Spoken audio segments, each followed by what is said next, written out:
23 जून 2018 को Thailand junior football team की एक मेंबर का बर्थडे सेलिब्रेट करने का प्लान बनाया पूरी टीम ने, और प्लान किया कि थाम लुआंग केव में जाकर अपने इस टीम मेंबर की बर्थडे सेलिब्रेट करेंगे।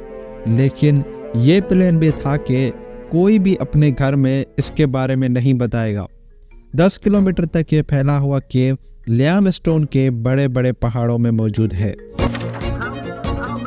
To that dramatic rescue in Thailand. They're scared, but what we do know that it's one of Morning, Amy, as you say, a real... We're going to begin with that try-up in Thailand and those new details. residency, also having scheduled activities planned, which might sound bizarre when सबसे बड़े rescue mission की exclusive तस्वीरें। Exclusively 6 from the group that have been trapped in a flooded. नाजरीन, 12 बच्चे और एक coach जिनका उम्र 25 साल था, वो लोग थाम लुआंग केव के अंदर जा चुके थे कि उनकी बदनसीबी थी। अचानक बाहर मौसम बदल गया और तेज बारिश होने लगी। अब टाइम बहुत गुजर गया।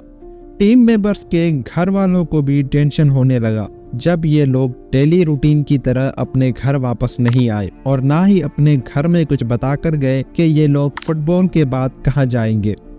अब ये इंतजार घंटों के बजाय कई दिनों में गुजर गया, यहाँ तक कि टीम मेंबर्स के घर वाले भी इन्हें आखिर में ढूंढने लगे, पर कुछ नहीं मिला।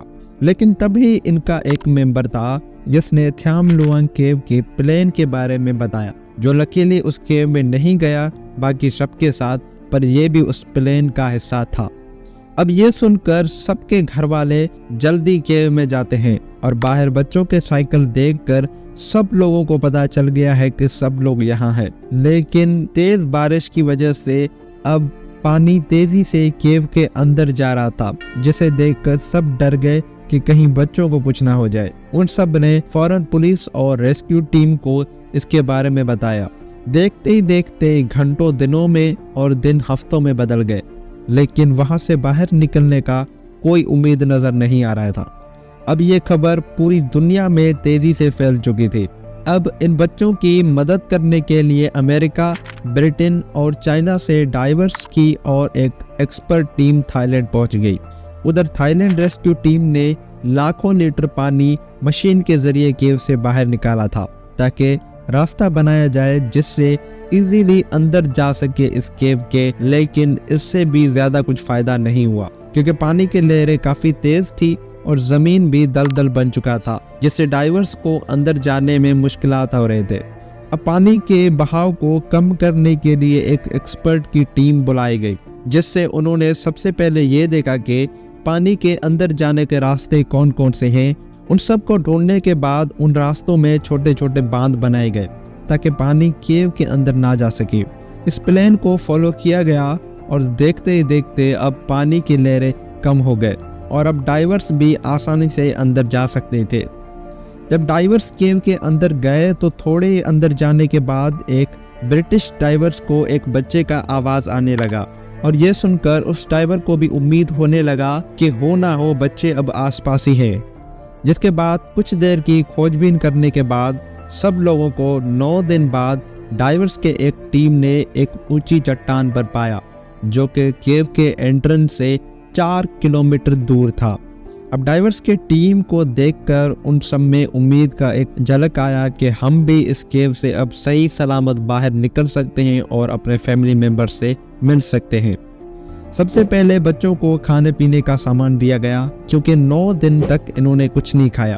अब 13 लोगों के साथ कई डाइवर्स भी इस गुफा के अंदर मौजूद थे, तो ऑक्सीजन का लेवल और भी तेजी से घटने गया। इस प्रॉब्लम को हल करने के लिए केव के बाहर से एक पाइप के जरिए 200 ऑक्सीजन सिलेंडर से ऑक्सीजन केव के अंदर भेजा गया। उसके साथ ही बच्चों के लिए एक डॉक्टर की टीम भी अंदर भेजी गई।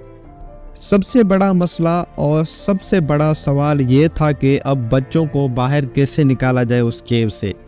इसलिए 3 ऑप्शन थे।